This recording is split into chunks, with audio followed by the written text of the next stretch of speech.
తిరుపతి వెంకటేశ్వరుని సముఖాన అనేక మార్లు దొంగలు పడేని. ఇది కూడా జరిగిన యథార్థము. వెంకటేశ్వర స్వామి హుండీలోని సొమ్మును లెక్కించేవారే ఈ దొంగతనాలకు పాల్పడుతున్నారని వార్తలు చదువుతున్నాం. కలియుగము 5000 మీదట కాశీలో గంగ కానరాకుండేను. 1985లో గంగానది పూర్తిగా కలుషితమైనట్లుగా ప్రభుత్వం గుర్తించి గంగా యాక్షన్ అథారిటీ పేరున 300 కోట్ల రూపాయలతో శుద్ధి చేస్తున్నది.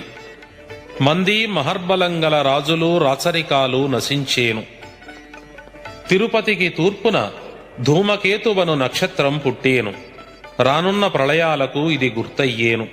1987 మార్చి నెలలో తిరుపతికి తూర్పున హేలీ తోకచుక్క పుట్టినది. జుర్రేరు పొంగి బనగాను